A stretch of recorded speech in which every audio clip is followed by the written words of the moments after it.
just over 10 years ago. I was fresh out of college and had moved back to my parents' house for the free rent, food for 9 months.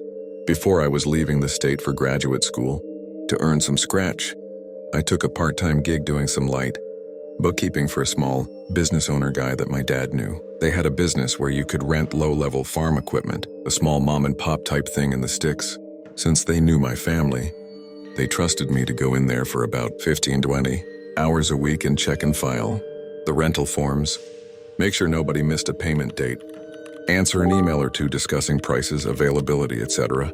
Super easy gig. The old building where I worked was about 90 years old, and at the top of this little hill, the downstairs, used to be an old country bar until the 1970s.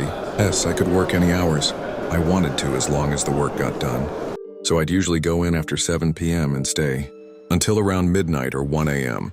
Since I knew I'd be alone and could listen to music loud and take my time. The office was on the second floor of the building and looked out onto the long driveway. One night during winter, it had snowed a few inches, but I was desperate to get out of the house. So I went into work at about 8 p.m. I always left the gate open at the bottom of the hill, since, believe me when I say that, nobody ever showed up at night. We were literally in the middle of nowhere. To even turn onto our short road, you had to only be coming to our specific building and know it was there beforehand. So I was jamming away to some Fall Out Boy. Everyone makes mistakes when they're young. And having some coffee, and I kept glancing at the snow outside as I worked, since our one orange street light reflected onto the ground at the gate and was causing the light to shine off the snow in a really cool, dare I say beautiful way.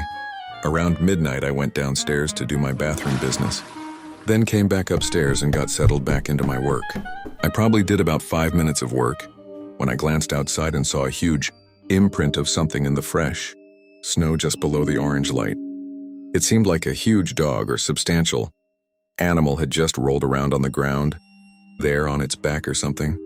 Since I didn't notice it just 15 minutes before, it had to have happened while I was in the bathroom. I shook it off and assumed an animal was attracted to the light or something. At around 2 a.m. I was leaving and got out of my car to lock the gate. And to be honest, I had pretty much forgotten about the imprint in the snow. But when I looked down, I was shocked to see that it wasn't just some disturbed snow, but it was undeniably the imprint of a human-made snow angel.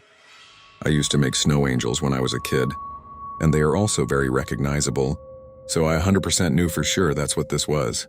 And it was deliberately made underneath the light post.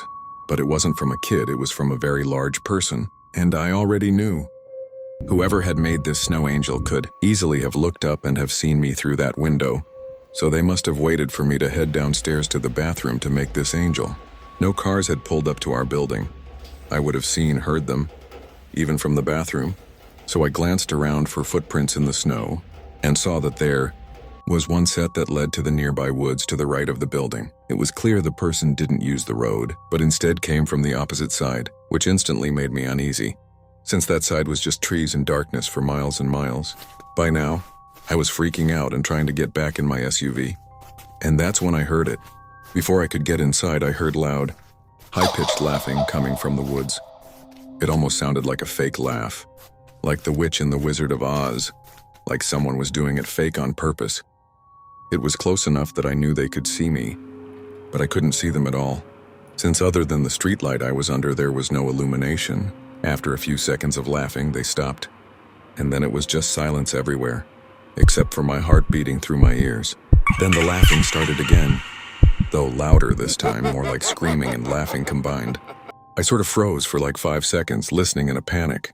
Now, I spent a lot of time in that area, and I know what coyotes and foxes sound like at night with their high-pitched screeches during mating season. But this was very human. It felt like it was an adult man trying to emulate a woman laughing, like someone was deliberately trying to make a fake scary shriek laugh in order to scare someone. Well, it worked. After 5 seconds, I immediately filled up with adrenaline, got in my car and drove the hell away from there as fast I could without sliding off the road. I worked there another 6 weeks or so and never had a single issue, though I knew where my boss kept his gun, and I always made sure it was there when I started my shift. And I certainly always locked the gate from then on.